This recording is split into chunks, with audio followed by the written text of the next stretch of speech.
జై శ్రీరామ్. అందరికీ నమస్కారం. వెల్కమ్ టు న్యూస్ అఖండ. నేను మీ కస్తూరి శ్రీధర్. మిత్రులారా, మహారాష్ట్రలో మళ్ళీ బుల్డోజర్ల వేట అయితే మొదలుపెట్టినాయి. ముంబై నుంచి ఛత్రపతి సంభాజీనగర్ వరకు ప్రభుత్వ భూములు, అటవీ ప్రాంతాలు, పబ్లిక్ స్థలాలను ఆక్రమించి లేపినటువంటి అక్రమ నిర్మాణాలపైన అధికారులు వరుసపెట్టి విరుచుకుపడతారు. మహారాష్ట్రలో బీజేపీ ప్రభుత్వం వచ్చిన తర్వాత అక్రమ ఆక్రమణలపైన బుల్డోజర్ల వేగం పెరగడంతో ఈ రచ్చ ఇప్పుడు రాష్ట్ర రాజకీయాల్లో పక్కా హాట్ టాపిక్గా మారింది. అయితే ఇక్కడ ఒక విషయం ముందే క్లియర్ కట్గా చెప్పుకోవాలా. ఈ చర్యలు అనేటి ఏ ఒక్క మతాన్నో లేకపోతే ఒక వర్గాన్నో టార్గెట్ చేస్తున్నవైతే ఎంత మాత్రం కూడా కాదు. మహారాష్ట్రలోని బీజేపీ ప్రభుత్వం చెప్తున్నది కూడా అదే. మసీద్ అయినా, దర్గా అయినా, చర్చ్ అయినా, చివరకు ఆలయం అయినా సరే ప్రభుత్వ భూమిని ఆక్రమించి అనుమతులు లేకుండా నిర్మాణాలు చేశారని తేలితే చట్టం ప్రకారం బుల్డోజర్ చర్య తప్పదని స్పష్టం చేస్తుంది. దీనికి ముంబైలోనే ఒక పక్కా ఉదాహరణ కనిపిస్తుంది. 2026 జూన్లో అరే ప్రాంతంలో ప్రభుత్వ భూమిని ఆక్రమించి అక్రమంగా లేపినటువంటి దర్గాను అధికారులు అయితే గుర్తించారు. ఇంకేమున్నది, బిఎంసి రంగంలోకి దిగి ఆ అక్రమ నిర్మాణాన్ని ఒక దెబ్బతో కూల్చిపారేసింది. అంతటితో ఏం ఆగల, అక్కడ ఉన్నటువంటి మరికొన్ని అక్రమ నిర్మాణాలను కూడా అధికారులు పునాదులతో సహా లేపేశారు. ఇంకోవైపు అనుమతులు లేకుండా అక్రమంగా నిర్మించారని తేలడంతో ఒక ఆలయం పైన కూడా అధికారులు కఠిన చర్యలు తీసుకున్నారు. అంటే విషయం అనేది చాలా సింపుల్. అక్కడ ఉన్నది ఏ మతానికి సంబంధించిన కట్టడం అనేది కానే కాదు. అది చట్టబద్ధంగా నిర్మించారా లేకపోతే అక్రమంగా నిర్మించారా అన్నదే ఇక్కడ అసలైనటువంటి ప్రశ్న. ఇకపోతే ధారావిలో కూడా అక్కడ ఉన్నటువంటి వందలాది మతపరమైన నిర్మాణాలపైన అధికారులు డేగ కన్ను వేశారు. అవి ఎప్పుడు కట్టినారు, పక్కా అనుమతులతో ఉన్నాయా లేకపోతే ప్రభుత్వ భూమిని ఆక్రమించి నిర్మాణాలు చేపట్టినారా అన్న లెక్కలన్నీ కూడా తేల్చిన తర్వాతే బుల్డోజర్లు దింపాలా వద్దా అనే నిర్ణయానికి వస్తారు. థానేలో ఏకంగా అటవీ భూమిని ఆక్రమించి కట్టేటువంటి ఒక దర్గా వ్యవహారం ఏకంగా కోర్టు వరకు పోయింది. చూడండి ఎంత కథ ఉన్నదో. అక్కడ కూడా వాళ్ళకు ఎలాంటి ఉపశమనం కూడా దొరకపోవడంతో ఇక అటవీ శాఖ అధికారులు తగ్గేదే లేదని రంగంలోకి దిగి ఆ దర్గాను దెబ్బకు కూల్చేసి కఠిన చర్యలు తీసుకున్నారు.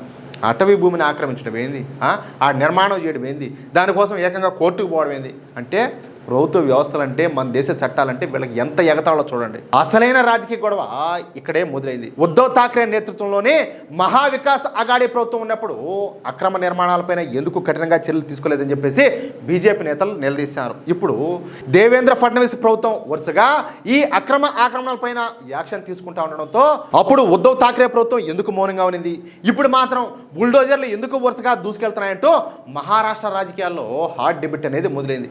మనకు క్లియరు, వాళ్ళకి ఓటు బ్యాంక్ రాజకీయం. కానీ బీజేపీకి ఓటు బ్యాంక్ రాజకీయాలు అవసరం లేదు కదా.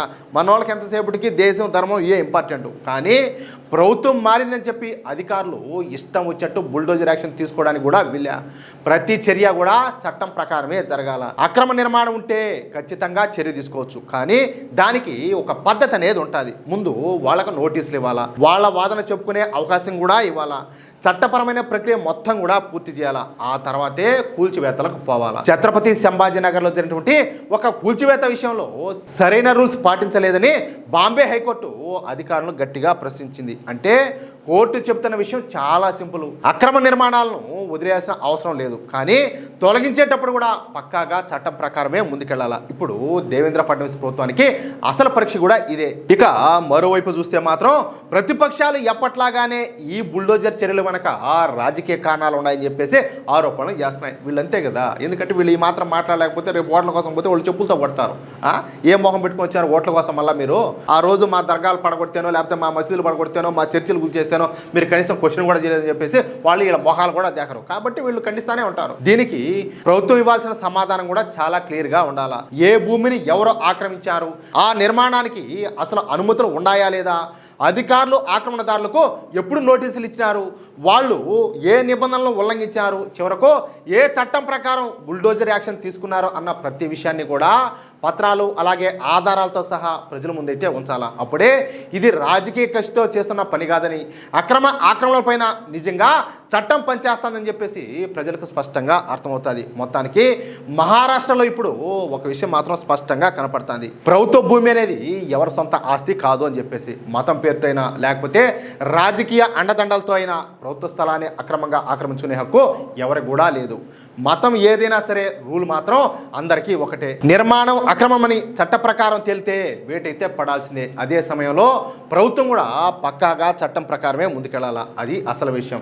మిత్రులారా, ఈ న్యూస్ కనుక మీకు నచ్చినట్లయితే వెంటనే ఈ వీడియో లైక్ చేసి మీ మిత్రులందరికీ కూడా షేర్ చేయండి. అలాగే ఈ వీడియో పైన మీ అభిప్రాయం ఏంటో ఖచ్చితంగా కామెంట్ చేయండి. అలాగే ఇంతవరకు మీరు కనుక మన ఛానల్ని సబ్స్క్రైబ్ చేసుకున్నట్లయితే ప్రతి ఒక్కరు కూడా మన ఛానల్ని సబ్స్క్రైబ్ చేసుకోండి, సపోర్ట్ చేయండి ప్లీజ్. జై శ్రీరామ్, జై హింద్, భారత్ మాతా కీ జై.